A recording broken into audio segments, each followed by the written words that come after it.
What is going on? I'm Bill DeWeese, pro voiceover talent and voiceover career coach. And thanks for stopping by to check out this video. Today, I'm going to talk about a quick, easy strategy to dramatically reduce mouth noise.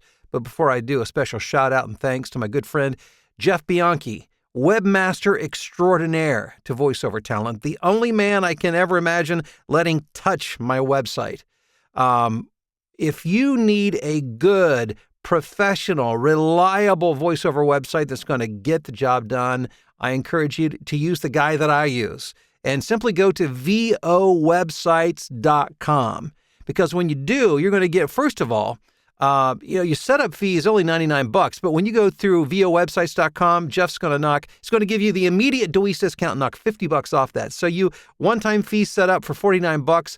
It's as low as $18 a month for hosting, for putting up your demos, your audio demos, your video demos, the design, all the security, the stuff, so you don't have to worry about it.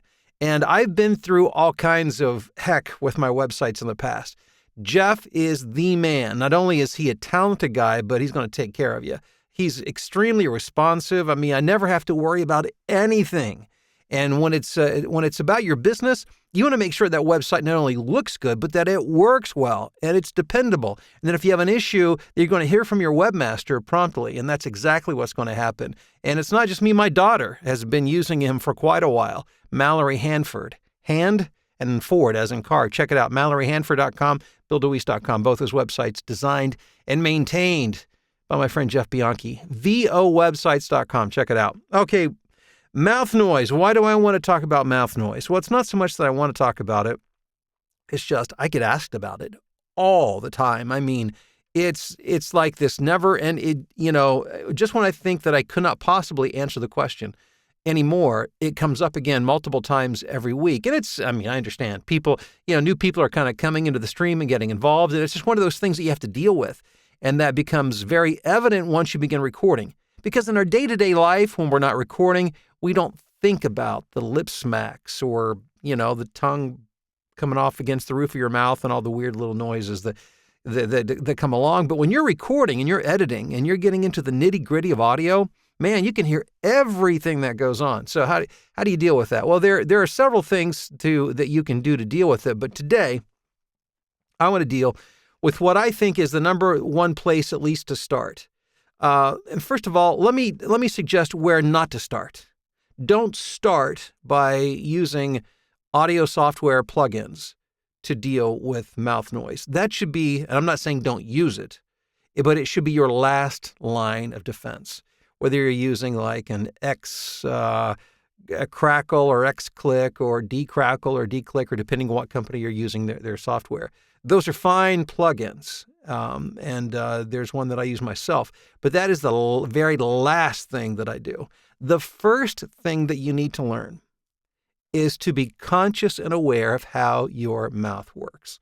So most times, now there may be some exceptions, and there may be some of you that have to actually end up talking to a speech therapist to learn more about the physiology of your mouth and how you speak and things that you can do to mitigate all that excess noise that you don't want in your recording.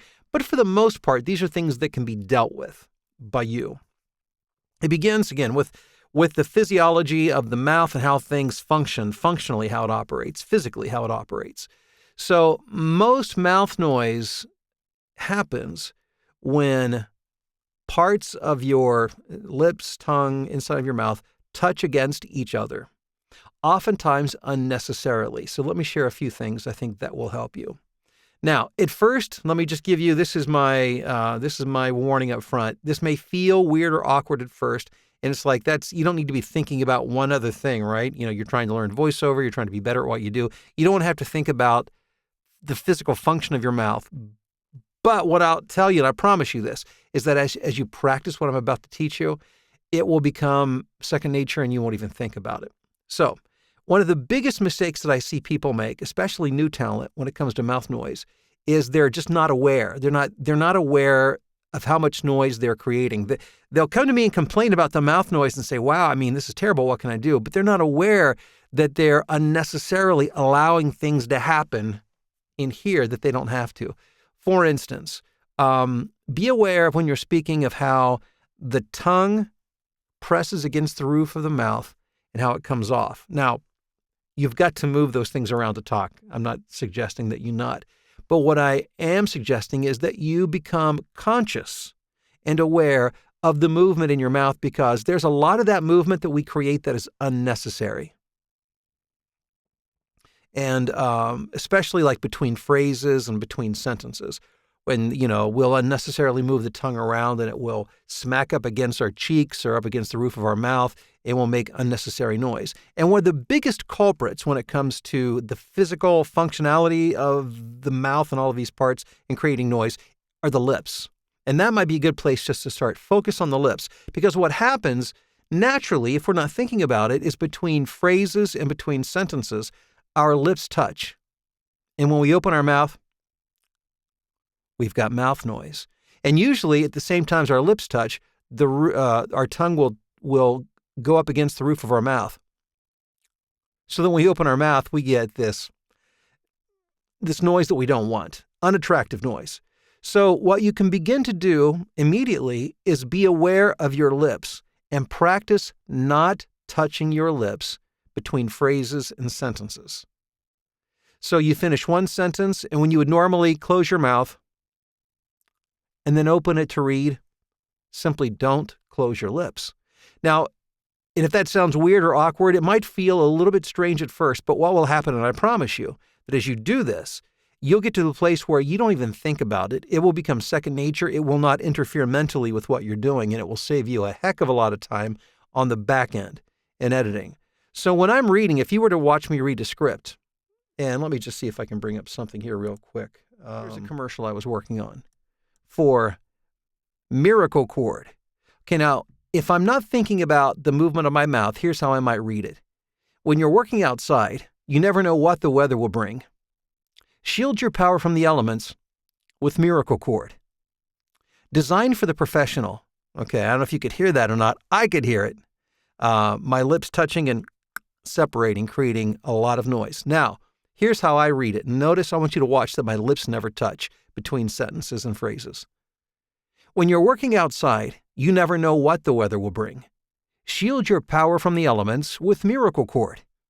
Designed for the professional, Miracle Cord's flexible power seal opens wide to accept plugs of all sizes, from power tools, yard equipment, lighting, even bell cords. My lips aren't touching. Simply connect. So again, that's a great place to start. Just practice by not allowing your lips to touch, but not when you're saying words that require your lips to touch, but between the sentences, between the phrases. When you do that, what's going to happen is you'll immediately take all of this mouth noise and reduce it substantially. You'll probably knock out at least half of it. And it's a great place to start because, like I said, you don't want to start by using software plugins. That's your last line of defense. If you start with a physical, it will greatly reduce the amount of noise that you have to deal with on the back end. Practice it, use it. You can comment below. Let me know, if that works for you, what you think.